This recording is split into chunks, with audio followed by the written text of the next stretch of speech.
वाराणसी दुर्गाकुंड मार्ग स्थित हनुमान प्रसाद पोछर अंतर विद्यालय स्थित सभागार में भारतीय औद्योगिक व्यापार एसोसिएशन के राष्ट्रीय अध्यक्ष रंजीत केशरी के नेतृत्व में महिला सर्वांगीण रोजगार उद्यमी महासमागम का भव्य आयोजन किया गया। कार्यक्रम का शुभारंभ गणेश वंदना व मुख्य अतिथि आयुष मंत्री स्वतंत्र प्रभार डॉक्टर दयाशंकर मिश्रा दयालु ने राष्ट्रीय अध्यक्ष रंजीत केशरी व अन्य विशिष्ट अतिथियों के साथ दीप प्रज्वलन किया। वाराणसी से धानेश्वर साहनी की रिपोर्ट। नमः पार्वती पतये हर हर महादेव। फिर भी हम सबके अनुरोध कर यहाँ पे पधारे हैं। भैया सामने देखिए।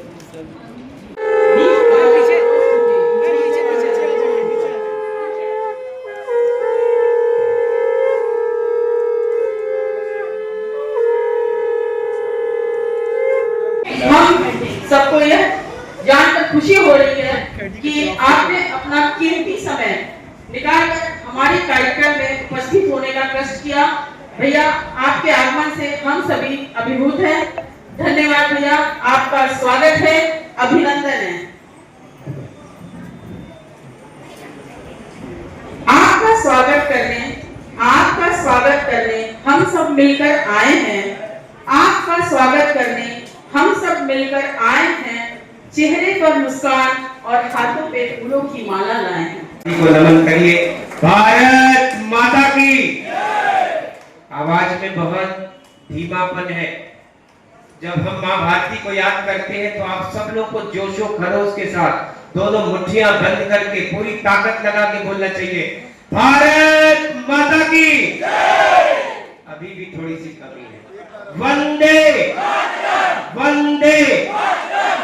जो देश अपनी मातृशक्ति की वंदना करता हो, आंगन की उस तुलसी को मां कहता है, अपने दरवाजे की उस नींव पे मां शीतला का निवास बताता है, अपनी नदियों को मां कहता है, अपनी गाय को मां कहता है, जिस जमीन जन्मभूमि पे पैदा होता है उस मिट्टी को मां कहता है, और जिस देश में रहता है उसको भारत माता कहता है। 9 दिन नवरात्रि के दिनों में दुर्गा की उपासना हो चाहे नवगौरी की उपासना हो, 18 दिन का जो व्रत देश करता है वो मातृशक्ति की पूजा के लिए। भारतीय औद्योगिक व्यापार एसोसिएशन द्वारा महिला सशक्तिकरण और महिलाओं को प्रोत्साहन और स्वावलंबन बनाने के लिए महिला सर्वांगीण रोजगार उद्यमी महासमागम हो रहा है। क्या कहेंगे सर जी, शुभकामना। देखिए, भारतीय जनता पार्टी की यह सरकार, केंद्र की सरकार, माननीय आदरणीय प्रधानमंत्री जी नरेंद्र मोदी जी की सरकार और उत्तर प्रदेश के मुख्यमंत्री योगी आदित्यनाथ जी की सरकार महिला सशक्तिकरण के लिए जितना काम कर रही है, मातृशक्ति का देश है और महिलाओं को जो बढ़ावा दिया जा रहा है, व्यापार के उद्यम के क्षेत्र में भी महिलाओं को जिस तरीके से आगे आने का अवसर मिला है, मुख्यमंत्री युवा उद्यमी जो रोज़गार की योजना लागू हुई है उसमें 5 लाख रुपए का बिना किसी गारंटी के लोन की योजना है, उसमें चाहे पुरुष हो चाहे महिला हो, और मैं देख रहा हूँ कि उस योजना में भी बराबर नारी शक्ति ने भी अपना भागीदारी अपनी सुनिश्चित कराया है। तो रोज़गार के बहुत सारे अवसर हैं और महिलाएं जिस तरीके से रोज़गार के क्षेत्र में, उद्योग के क्षेत्र में आगे आ रही हैं, वो आने वाले दिनों में एक बड़ा पॉजिटिव संकेत है कि समाज में नारी शक्ति चूँकि बराबर की संख्या है, 33% का आरक्षण भारतीय जनता पार्टी की सरकार ने लागू किया। इस देश में पहली बार मातृशक्ति के लिए घरौनियाँ दर्ज हो रही हैं पूरे देश में। आज तक ज़मीन का अधिकार उनको नहीं मिलता था, उनको ज़मीन में हिस्सेदार बनाया गया उनको। तो बहनों का हिस्सा जैसे भाई का हिस्सा होता था तो बहनों का भी हिस्सा हुआ। तो अब 33% आरक्षण लागू होने के बाद से इस देश की लोकसभा में भी 33% हमारी मातृशक्ति बैठेगी, विधानसभाओं में, जिला पंचायतों में, ब्लॉक प्रमुख, जिला परिषद अध्यक्ष। तो इस तरीके से राजनीतिक रूप से भी उनको जो ताकत इस सरकार ने दिया है वो बड़ा ही ऐतिहासिक है। लोग वोटों का उपयोग तो करते रहे, इस देश में चाहे किसान की बात करने वाली सरकारें बनी हो, किसान के नाम पर उन्होंने अपनी रोटियां सेका, कभी किसान को कुछ नहीं दिया। ये पहली सरकार है जिसने कि किसान सम्मान निधि देकर किसानों का गौरव बढ़ाया। वैसे नारी शक्ति, नारी सशक्तिकरण, इन दोनों की बातें तो लोग करते रहे, लेकिन आज तक देने का प्रयास किसी ने नहीं किया। इस सरकार ने आज गांव में जो सैकड़ों वर्षों से ज़मीनों पर लोगों के घर बने थे, उसमें भी जो घरौनी दर्ज हो रही है, उसमें भी मातृशक्ति के नाम पर हो रही है। और जो राशन कार्ड बने, उसमें भी मुखिया में अब पुरुष की जगह मातृशक्ति का नाम आ रहा है। तो ये नारी शक्ति को बढ़ावा देने का इससे बड़ा उदाहरण न भूतो न भविष्य आज तक कभी नहीं आया था। ये हम लोग के ऊपर जाती हो रही है। बाकी साहब ने प्रधानमंत्री को लेटर लिखा है, मुख्यमंत्री को लेटर लिखा है, कैसे देखते हैं सर? देखिए, काशी में ये वही काशी है जिसमें कुछ 1000 लोग बाबा का दर्शन करने आते थे। हम बधाई देना चाहते हैं इस देश के यशस्वी प्रधानमंत्री जी को कि जब से बाबा विश्वनाथ जी का नया कॉरिडोर बना है, तब से यकीन करिए कि पिछले सोमवार को 5 लाख लोगों ने दर्शन किया। सावन के 1 महीने में ये संख्या कितनी होगी उसकी कल्पना करना कठिन है। जिस शहर में कुछ 1000 लाख लोग आते थे, आज करोड़ों लोग आ चुके हैं। पिछले कॉरिडोर के बनने के बाद से अब तक कितने करोड़ों लोगों ने काशी आना, दर्शन करना, कॉरिडोर देखना, काशी घूमना, काशी के उन हेरिटेज स्थानों को देखना। तो ये तीर्थस्थल के रूप में, धर्मस्थल के रूप में और बाबा विश्वनाथ से दक्षिण भारत का जो लगाव है, देश के अन्य हिस्सों के जो उमड़ पड़े हैं यात्री, उनकी सहजता और सुलभता के लिए काशी में रोज नई सड़कें बनाई जा रही। जितने भी बनारस से गाजीपुर, बनारस से जौनपुर, बनारस से मिर्ज़ापुर, बनारस से भदोई, ये कनेक्टिविटी की सड़कें थी, 4 लेन 6 लेन कर दी गई, वो भी आपको दिखाई दे रहा है। हिंदुस्तान की कोई भी ट्रेन, वंदे भारत जैसी कई ट्रेनें, गरीब रथ जैसी ट्रेनें काशी को मिलती जा रही। स्टेशन का विस्तार हो रहा है, इंटरनेशनल एयरपोर्ट बन रहा। तो ये किसके लिए बन रहा? ये जनता की सहूलियत के लिए, तीर्थयात्रियों की सहूलियत के लिए, कि काशी आने वाला जो हमारा तीर्थयात्री है उसको बाबा के दर्शन पूजन में कोई तकलीफ ना हो। तो चाहे सड़कों का चौड़ीकरण हो, ये एक योजना के तहत और काशी के विकास को एक नई गति देने के उद्देश्य से किया जा रहा है।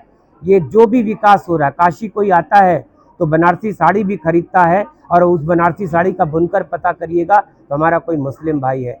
अगर कोई टैक्सी लेता है कोई पर्यटक, तो अगर वो टैक्सी वाला मुस्लिम भाई है तो उसको भी फ़ायदा होता है। हिंदू मुसलमान छोड़ के काशी के नागरिकों का, काशी के लोगों का बाबा के कॉरिडोर के बनने के बाद से, चाहे वो होटल इंडस्ट्री हो, चाहे वो हमारे ट्रांसपोर्टेशन की इंडस्ट्री हो, एक बूम आया है। तो ये लोगों को व्यक्तिगत लाभ हो रहा है, चंद लोगों को परेशानियां हैं, वही लोग आलोचना है। विपक्ष के लोग सिवाय तंज कसने के, आलोचना करने के, बुराइयां तलाशने के, कोई सरकार की किसी भी अच्छे काम की अगर कभी तारीफ किया हो, देश के खाते में न जाने कितनी उपलब्धियां दर्ज हुई हैं। देश दुनिया की सबसे बड़ी चौथी अर्थव्यवस्था बना, ये भी उनको हजम नहीं होता। हम महीनों महीनों पाकिस्तान जैसे दुश्मन देश से युद्ध लड़ा करते थे, आज हमने 3 दिन में पाकिस्तान जैसे देश को तहस नहस कर दिया, घुटने टेकने पर विवश कर दिया। उनके सारे जो आतंकवाद के ठिकाने थे उनको ध्वस्त कर दिया, उनके हवाई एयरपोर्ट्स को ध्वस्त कर दिया। 3 दिन के अंदर कोई युद्ध समाप्त होता है, लेकिन पाकिस्तान जैसे देश ने घुटने टेका भारत के सामने। हमने जब वो आतंकवादी घटनाएं हुई, हमने उनके देश में घुस के सर्जिकल स्ट्राइक किया, हमने एयर स्ट्राइक किया, हमारी देश के हवाई जहाज़ों ने जाकर उनके देश में सारे ठिकाने नष्ट किए। कभी किसी बात की आज तक तारीफ नहीं किया। तो तारीफ करना छोड़ दीजिए, वो सिर्फ बुराइयों के मौके तलाशते रहते हैं।